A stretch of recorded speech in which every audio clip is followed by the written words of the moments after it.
میں اپنی قید کے دن پورے کر رہا تھا اور میں بہت کچھ سیکھ رہا تھا. میرے لیے نت نئے تماشے، میرے لیے جو نئی سے نئی کہانیاں، نئے سے نئے حادثات مجھے تجربہ پرووائڈ کر رہے تھے. میں ان چیزوں سے بہت کچھ لرن کر رہا تھا کہ یار طاقتور آدمی اگر بندہ طاقت میں اگر بندہ ہو نا تو اس کی دال بھی گل جاتی ہے. ظاہر انسان جو کچھ دیکھتا ہے بندہ وہ سیکھنے کی کوشش کرتا ہے، بندہ اس میں اپنے رنگ کو اس رنگ میں رنگنے کی بندہ کوشش کرتا ہے. میں الحمدللہ کوٹ لکھپت جیل میں بڑی میری عزت تھی، بڑے میرے پیار کرتے تھے لوگ، بڑے اچھے میرے تعلقات تھے. اور کیا اسے کہتے ہیں، یہ معاملات ابھی چل رہے تھے. میرا خیال ہے کہ مجھے 11-12 مہینے وہاں پہ قید کے دوران وہاں پہ ٹائم گزارتے ہوئے ہو گئے. وہاں پہ میں نے بڑے دوست، میرے مرشد، میرے بڑے بھائیوں کی طرح سے کیا، جاوید علی شاہ، شوقی چنگڑ، وہ میرے بھائیوں کی طرح ہے. ملک شوکت کھوکھر، وہ آج کل ناظم، وہ سارے چیئرمین وغیرہ لیکن میرے بھائیوں کی طرح. وہ ملک عالمگیر، فیاض ملنگ، فردوس. ہاں، ہمارا جھگڑا بھی ہمارے مخالفین سے وہاں پہ ہوا بڑا. میری لوگوں نے میری بڑی سائڈ لی اور الارم کا سامان وہاں پہ بن رہا تھا، لیکن اس کے باوجود جیل والوں نے ہمیں پورا پروٹوکول دیا، چونکہ ایک طاقت اور ایک ورت بنا چکا ہوا تھا میں اپنی نا. پھر وہ یہ ہوا کہ جیل کے اندر نا ایک جھگڑا ہوتا ہے. اس جھگڑے میں نا ایک چیف تھا، چیف چکر مہر اسلم، اس کو مار پڑتی ہے. اور اس کو مار پڑنے کے بعد جو ہے نا ایک اسسٹنٹ سپرنٹینڈنٹ رضا بھائی تھے، بڑے شریف آدمی تھے. حالانکہ الارم جو ہے نا اس کے طابقات کے اثرات انتظامیہ پہ بھی پڑتے ہیں کہ آپ نے ایسے حالات کیوں پیدا کیے کہ الارم ہوا. بندے مر سکتے ہیں وہاں پہ الارم میں، کچھ پولیس والے مر سکتے ہیں، انتظامیہ مر سکتی ہے، کسی کا دو طرفہ دونوں سائڈوں سے نقصان ہو سکتا ہے. تو یہ الارم اتنا ایزی نہیں ہوتا کہ الارم جب دل کیا الارم بجا دیا. اور رضا بھائی نے غلطی سے الارم بجا دیا. باہر سے 200-300 ملازمین آ گئے، انہوں نے ڈانگیں وغیرہ ٹنڈوں والی ہاتھ میں تھے ان کے، انہوں نے لوگوں کو مار کے جس بندے پہ ان کو غصہ رنج جو تھا انہوں نے نکالا ہے اور لوگوں کو بہت تشدد کیا انہوں نے. میں چونکہ سفارشی تھا، میرے بھائی ڈسٹرکٹ جج تھے، انتظامیہ مجھ سے تھوڑی پنجابی میں کہہ لیں ڈیلتی تھی اور اردو میں کہہ لیں کہ وہ تھوڑا جھجکتی تھی مجھ سے، تھوڑے چمکتے تھے مجھ سے نا. جاوید علی سپرنٹینڈنٹ اور وہ رحمت علی شاہ صاحب چلے گئے ہوئے تھے، وہاں پہ چودھری افضال صاحب آ گئے ہوئے تھے. تو وہ ایک عام آدمی تھے، وہ چمک جاتے تھے. رحمت علی شاہ صاحب اسٹرکٹ آدمی تھے، وہ چونکہ فوت ہو چکے ہوئے تھے، وہ ختم ہو چکی ہوئی تھی ان کی کہانی. تو میں جو ہے نا اس الارم والے دن جو ہے نا میں بند تھا 5 بلاک میں. وہاں پہ اور بھی یہ دوست جو آپ کو پہلے میں بتا چکا ہوں، بار بار نام ریپیٹ کرنا اچھا نہیں لگتا، سب یہ وہاں پہ موجود تھے. رات کو انتظامیہ آئی ہے اور ان کو میرے اوپر کھار تھی، ان کو رنجش تھی کہ میں ان سے ہوا کے اپوزٹ چلتا ہوں. انہوں نے موقع ان کو مل گیا ہوا تھا. بے شک میرا بھائی ڈسٹرکٹ جج تھا، انہوں نے میرا چلان جو ہے نا وہ محمد حسین چیمہ صاحب باہر بیٹھے ہوئے ہیں، سرفراز مفتی صاحب بیٹھے ہیں DIG، اور باہر سے گارد آئی ہے پولیس. وہاں پہ الارم کے اندر نا الارم جب بج جائے نا تو 10-12-15 قتلوں کی کوئی ویلیو نہیں ہے. کتے کی موت بندے مر گئے. 10 بندے بھی اگر آپ مار دیں الارم میں 17 بندے، 12-14 بندے سپرنٹینڈنٹ نے مار دیے ہیں. گجرانوالہ میں، ملتان جیل میں ٹکا مل نہیں پڑتا. وہ اصل میں ایک لا اینڈ آرڈر سچویشن ہوتی ہے. اگر اس گنتی لاک اپ کرنے میں کوئی بندہ بھی مذمت کرتا ہے تو جیل والے اس کو قتل کر سکتے ہیں. تو بہرحال وہ اللہ تعالیٰ نے حادثاتی طور پہ کوٹ لکھپت میں وہاں پہ بندہ تو خیر کوئی نہیں مرا، لیکن الارم میں ہر طرف سے ڈانگوں ڈنڈوں کی ہا کی آوازیں آ رہی تھیں. انہوں نے پوری جیل کے جو جتنے بھی ونگے چوبے سفارشی ویرنے والے لوگ تھے ان کو مار کے انہوں نے تباہیاں اتار دی تھیں. اب شام کو یہ چلانوں کا سلسلہ شروع ہونا، ٹرانسفر جیل ٹو جیل. وہ آئے ہیں، انہوں نے اگر جیل والوں نے مجھے لیا ساتھ اور مجھے کہا یہ آپ کا بھی چلان ہے. بیڑی لگی ہے، میرا زندگی میں پہلا چلان تھا. مجھے نہیں پتا تھا کہ ٹرانسفر کے دوران کیا معاملات ہوتے ہیں. میں ان چیزوں میں بالکل انوسینٹ تھا، مجھے پتہ ہی کوئی نہیں تھا. میں سفارشی تھا، 22 جج تھے، اور بے شک میں سونے کا چمچ لے کے پیدا نہیں ہوا تھا، لیکن میں فیملی بیک گراؤنڈ بڑا مضبوط تھا. میں بدلے کے کیس میں گیا ہوا تھا. وہی بات میرے دماغ میں تھی، میں نے بدلا لیا ہوا، لوگوں نے قتل کیا میں. اب ہمارا چلان نکلا، مجھے ملتان جیل بھیج دیا گیا. اب یہاں سے جو ہے نا جو فلم ہم بنائیں گے نا، آپ نے اس فلم میں یہ رول جس بندے کو ملے گا اس بندے کو میں پہلے فزیکلی طور پہ ملوں گا کہ آیا وہ اس رول کو بخوبی ادا کر سکے گا. کیونکہ میری زندگی پہ اگر مووی بننی ہے تو میں اس کی کوئی چیز کو چینج نہیں ہونے دوں گا، ریالٹی کو ادھر ادھر نہیں ہونے دوں گا. اگر وہ کمرشل کرنے کے لیے فلم میں کوئی ایسی چیز بنائیں گے تو میں اس کو کنڈیمن کروں گا، روکوں گا ان کو کہ نہیں بھی میں اس شرط پہ نہیں، کیونکہ میں نے رسولوں سے کبھی سمجھوتا نہیں کیا۔ قصہ مختصر یہ ہے کہ جب چلان جیل ٹو جیل جاتا ہے اور وہ ایڈمنسٹریٹڈ گراؤنڈ میں خلل ڈالنے کی ایک پیشی ہوتی ہے، وہ اگر لکھی جائے قیدی کے ٹکٹ کے اوپر تو سمجھ لیں قیدی کا بیڑا غرق ہو گیا۔ اب یہ ویسے بھی چلان میں لوگوں کو مارتے ہیں تاکہ یہ ہماری جیل میں کوئی نقص امن کا سبب نہ بنے۔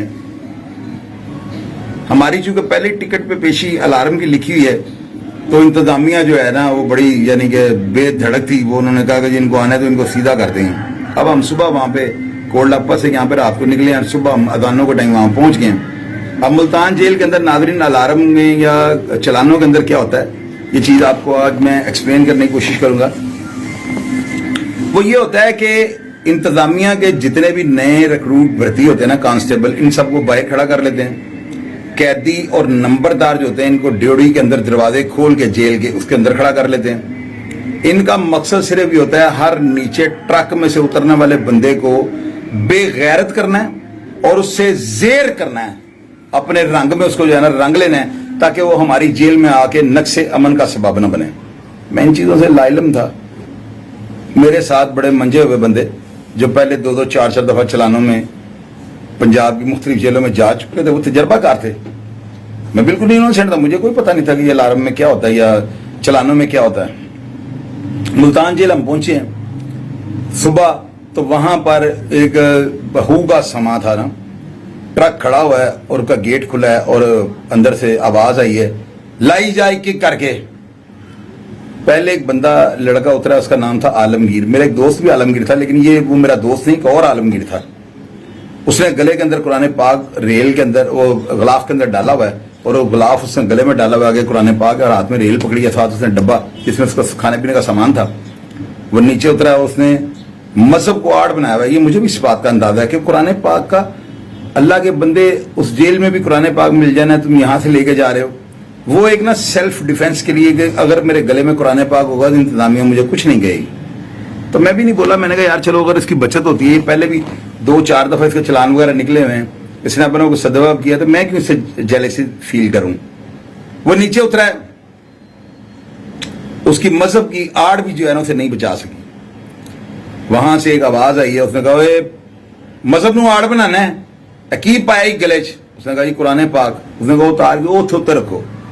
قرآن پاک انہوں نے اس کے گلے سے اتارا اور وہ ڈیوڑی کے اندر ایک شیلف کے اوپر رکھ دیا اور اس کو انہوں نے دنگا مشتی شروع کر دی ہے۔ ملازموں نے اس کی گردن پہ پیر رکھ دیے ہیں، اس کو ڈنڈے، ڈانگیں، ٹھڈے، چپیڑے، چھتر، مکے ایٹ اے ٹائم اس کو 20 جو بندے نا حملہ اور اس کے اوپر اس کو مار رہے ہیں۔ خیر وہ میں بھی جھوٹ بول دوں، وہ لڑکا بڑی دلیری سے ہمارے سامنے تک، ہماری آنکھوں کے اوجھل ہونے تک وہ بڑی ٹھیک ٹھاک مار کھا گیا۔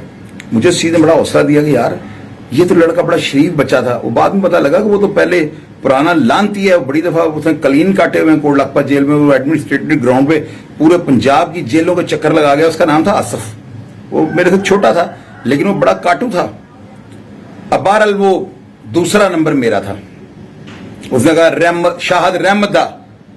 میں نے چونکہ وہ الارم ہوا ہے تو اچانک رات کو چلان نکل گئے، قیدی سور میرا ساتھ والی چکی میں پڑا ہوا تھا، تو میں نے قمیض جو تھی وہ لاوے پہلوان کی پہن لی ہے اور شلوار نیچے میرا ایک دوست وہ بھائیوں کی طرح تھا، اللہ تعالیٰ سے غریق رحمت کرے، اس کا نام تھا پپا، وہ بھاٹی کا رہائشی تھا، اس کی میں نے شلوار پہن لی ہے، وہ کاٹن کی شلوار میں مختلف کلروں کی۔ تو قیدی کا جب چلان نکلتا ہے تو وہ قیدی کپڑے پہن کے جاتا ہے۔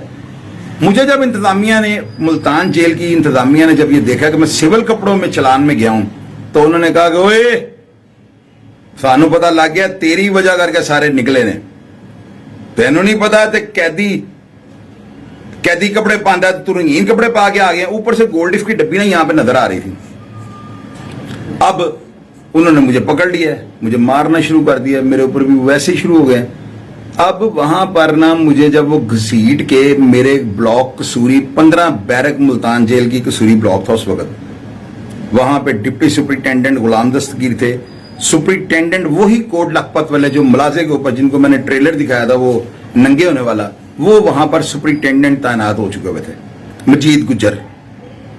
وہاں پر انور کشرانی چیف تھا اور عبد الرحمان ہیڈ وارڈر تھا جو میری بیرک کا 15 بیرک قصوری کا انچارج تھا۔ یہ سب لینے کے لیے ہم وہاں پہ کھڑے تھے۔